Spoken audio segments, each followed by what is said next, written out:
Welcome to the Occupational Safety Leadership Podcast, episode number 95. In today's episode, we will sit down and talk about job hazard analysis. Today's episode will focus on the steps only. After we get down the steps in future episodes, we'll really sit down and break down.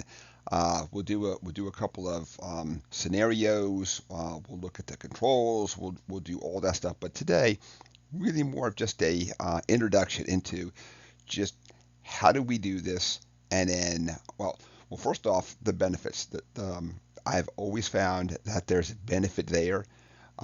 We want to buy stuff safe. We want to buy equipment safe. We want to train people. We want to do that stuff. But really, when you break it down in a step by step, I think I've always been able to find something that we can do. And like all things, sometimes there's a really big bang for the buck, and other times it's more of a whimper. But I've always found something. So let's just kind of dive right in on this thing.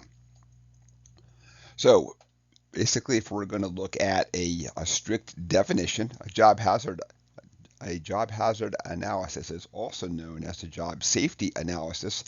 Sometimes you'll see those words kind of intermixed, although it seems that job hazard analysis kind of seems to be the more prevalent term that's out there. So basically, it's a systematic process that helps identify and mitigate potential hazards associated with a specific task. And so we're not going to say that we're going to do a job hazard analysis on a factory. We're going to look at the specific tasks that folks will do inside of that factory. Then really helps to sit down and look at the things that some people take for granted as just a hazard, as just kind of part of the job that you can make better out there. So there's going to be a couple of steps associated with doing a job hazard analysis.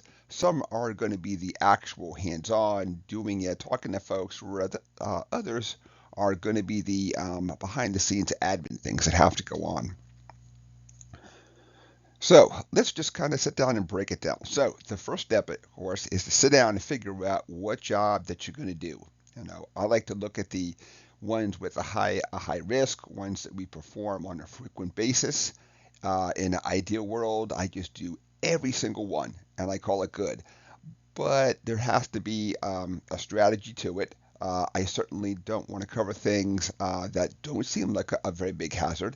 And that doesn't mean that I don't get back to it. That just means that I'm really going to focus on the things that seem to have high hazard, high risk, a higher chance of maybe being injured, those types of tasks. And then I'll focus on the ones after that appear to have less hazards. Assemble a team is going to be the second step then. So typically, of course, I always have the person who's going to be doing it. I like to have the person supervisor there as well. I also try to get a maintenance person, because the maintenance person can really help out with when I get a call, I have to fix the following things. Now that doesn't mean that's not a separate task, of course, but we can also sit down and break it down and figure out, so why does something keep getting jammed in the same spot that the operator then has to do? And of course, if the operator can't do it, the maintenance person then has to do. So I think it also helps to get a lot of the different perspectives out there. Step 3, we break down the job. So this is where we just do a step-by-step focus on what the job is. Some steps are really, jobs are really easy. I show up, I sit at the line, and it's running.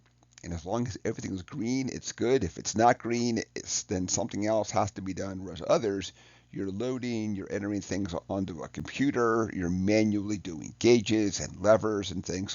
So this is where we really sit down and kind of break it down. Then look at a couple of the other hazards out there. Steps. The fourth step is, so this is where we're going to sit down and look at the actual hazard themselves. There's a lot of different hazards that we can find, but if we kind of think about the big hazards out there, you can have a chemical hazard, the ergonomics, a biohazard if you're in hospital and that kind of stuff. Then there's also going to be those physical things. Is it a pinch point? Is it a crushing? So this is where we're going to look at the different hazards out there. Step 5, we look at the consequences. uh, basically, if something goes wrong, somebody is injured, what's the consequences that can happen from this? And this is where I like to add a little bit of sanity into um, helping out with this, sitting down and helping out with this task.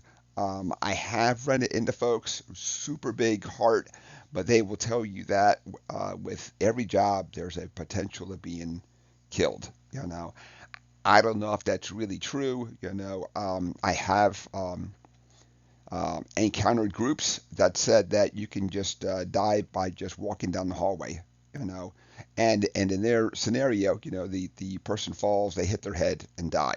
Well, that can happen, of course, and it does happen out in the world. But let's just kind of sit down and kind of add a little bit of sanity to it. And really kind of say, well, what could really go wrong and what could really be the consequence here? I try not to step in unless I really have to on this one. Um, and also, when we look at this too, we want to look also at property damage. Is there going to be a chemical spill? Just things that can also happen that maybe a person isn't injured in this thing, so the consequence is low. Still costs time, still costs money. Somebody has to go back and fix this still. So just those all those consequences. Step six, we want to look at that likelihood that it's going to happen. There's a lot of tasks that we do all day, every day. The likelihood or probability that the hazard is going to lead to an accident out there. There's others that, of course, the hazard can happen, but boy, you would have to have like the right set of circumstances lined up. So not that the likelihood isn't there, it's a whole lot less. Finally, we look at the risk assessment itself then.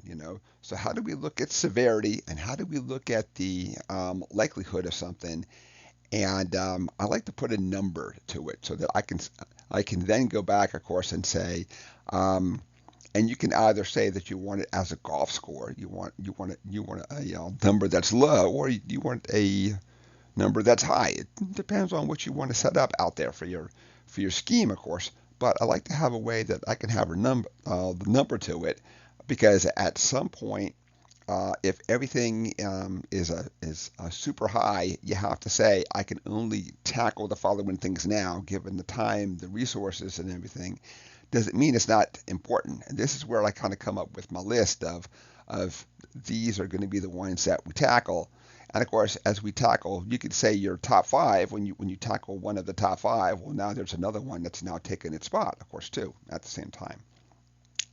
Step eight, we look at implementing those controls out there then. So I like to use the engineering controls so that we're all flawed humans. We're not thinking of we have to turn this dial and my foot is going to do this, and at the same time my right hand then presses a button. And so I like to do engineering things, because as a flawed human, we often forget to put on things like PPE.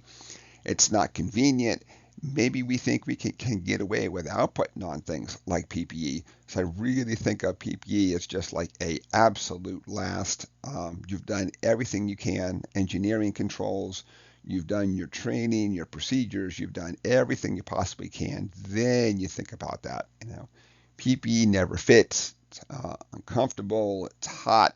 Sometimes you can find stuff that's really good, but boy, it's hard to find a one glove that really works for a lot of things out there. Next one, we're going to communicate the findings out there. So it doesn't do anybody any good to go out and do these assessments and then not bother to tell anybody out there then. It's also a very big tool, so that they see that you're trying to tackle safety in a positive and proactive light. You're not sitting back with your feet up on your desk, and then when an accident happens, you spring into action and then go fix something. You're doing everything you can up front to make sure that nobody gets hurt out there. Um, and I also think that it really helps the workers to know that when they bring up a concern, their concern is heard, and then of course you act on that concern. and that is within reason, of course, because there's going to be times where a concern is brought up and it really is not a concern, but you still have to go back and communicate to that person so that they really know that you took it serious and not just went back to your office and said, yeah, I'll do it, and nothing happened. So the 10th step, we're going to go back and review and update also. Um, so conditions will change, when you upgrade equipment, maybe you even downgrade equipment. I've never heard of that out there, but people have told me that they do that. You can even may have to go back and look at this when you update software. So as we automate more and more out there, where the software also has to be automated and changed. Parameters are going to be broadened. So we're going to go back and look at it because it's just not a static document. We just don't do it, and it never gets looked at again then. So 11, we also have to train and supervise then. We just can't do this stuff and say, so we're going to work on some training. All right, you guys are all good. Somebody has to go out there and track it and go back and verify. And I like to have the supervisors do that, of course, because that's really what supervisors do. So if I have to go back and make sure that supervisors are doing what supervisors have to do, I probably don't have a very good work environment for safety. So I want supervisors to do what they have to do in this. Step 12, this is where we kind of get into the admin things. We're going to look at records out there then. Has to be a way that we're keeping this in a record, kind of like here's the job and the task, and here's the initial score. Here's all the things that we put in place. We looked at engineering stuff, admin, any form of PPE, and then that brought the score down to or up to, depending on, of course, which way that you're going to go. So here's our initial score, things put in place, and then here's our final score then on this. And then finally, the very last step, continuous improvement. I like to really go back and talk to the folks after we put these controls in place, because some people are going to be a lot more apt to come forward now and say, oh, well, now that I see things are being done, I'm willing to speak up then. I have run into folks that appear that they have been almost beaten down in the workplace. Maybe they brought up some great things in the past. Everybody just brushed the whole thing aside, and eventually in their mind they say, I'm just here to work, and then I leave and I don't do any input. But more you can literally talk to the folks who do the job, you're going to find a lot more opportunities out there. And then finally with 13, of course, oh, I'm sorry, we already talked about that continuous improvement process that we're going to do then. So just to kind of wrap up this whole thing then, the job hazard analysis is an integral part of the organization's safety program out there. Really helps to help promote a good culture in the workplace. I've gotten fantastic results from this. I have done ones at times that I really thought were going to be super high hazard, and we really did a great job of buying the equipment up front, doing everything we possibly could. And so not that the hazard wasn't there, it just was not to the severity that we really thought that it was. And that is it for today's episode. Thank you for joining me today. This is episode 95, Job Hazard Analysis. And the next couple of episodes, we'll sit down, we'll break down the different scenarios out there. We'll go through a step-by-step. Now, of course, we're going to have to skip a couple of parts. We're forming a team, we're doing this, we're doing that, and just say, so here's the scenario, here's what we chose, and just really sit down, break it down, and make things better out there.